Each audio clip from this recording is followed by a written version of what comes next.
Hey, happy day, Sharon Horne-Ellstrom. Nose, money.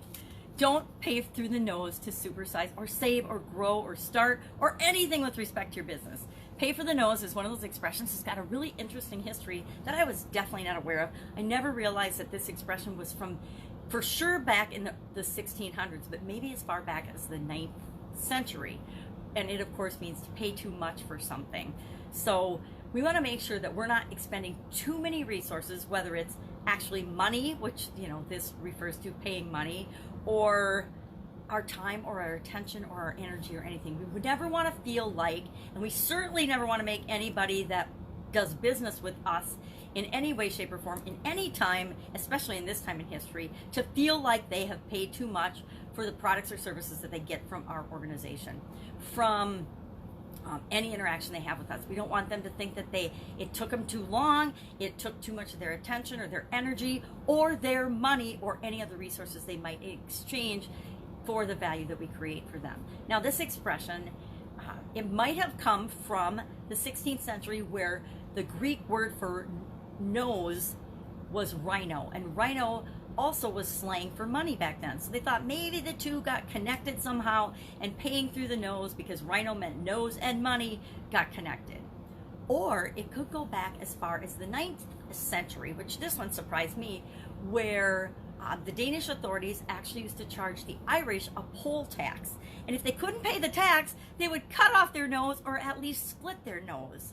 And so that one is probably where it came from, because literally people were paying with or bleeding out their noses if they couldn't pay a tax. Well, thankfully, we don't, cut off limbs if people can't pay taxes these days. And for the first time in history that I've ever been aware of, taxes have been postponed.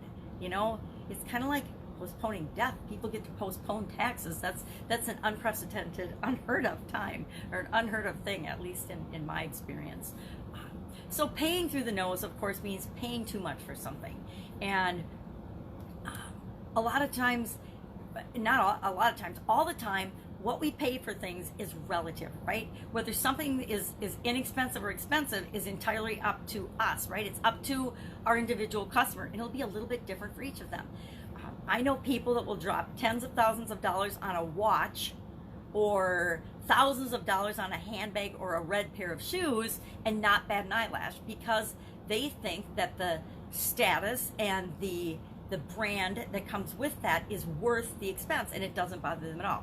Now me, I'm never going to spend a couple $1,000s on a red pair of shoes or a handbag, because to me it would feel like it was paying through the nose. It would feel like it's paying too much, and it's an unnecessary use of resources. No matter how much money I have, there's certain things I won't spend my money on, given my past experiences, given how I feel about things, and we're all different. So it makes it a little bit dicey.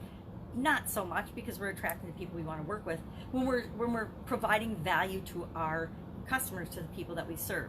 But if we keep in mind that we offer them offers instead of just products and services and one-off things, and we make sure that we're giving them much more value than the money that they're exchanging or the time that they're investing with us, then we should make sure that they're never feeling like they didn't get the best side of the deal, right?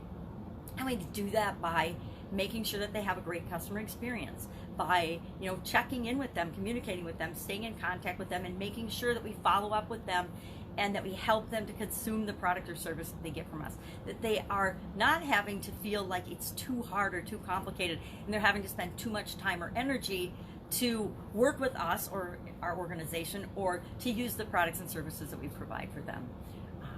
It's just a really interesting way of looking at customer service and customer experience, and thinking about how we feel when we're in that position, when we feel like we paid too much, because what we got as an end result, or a transformation, or a change in our life, or a value for a product or service, wasn't, number one, what we expected. That's a really big miss, and we'll feel like we paid too much or paid through the nose.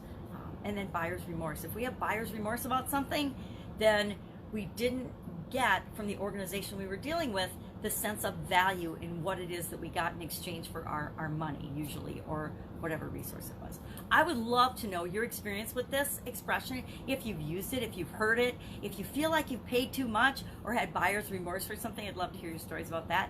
Share in the comments below. Otherwise, I will be with you tomorrow with another interesting idiom. What does it mean? Where did it come from? And how might you apply it to these days, not only growing and building your business, but saving your business and making sure that after all the turmoil in the world, you actually have a business that not only still exists, but is actually thriving and moving you towards your long-term goals and visions for how you're going to impact the world. Have a great day, and I will be with you tomorrow. Bye.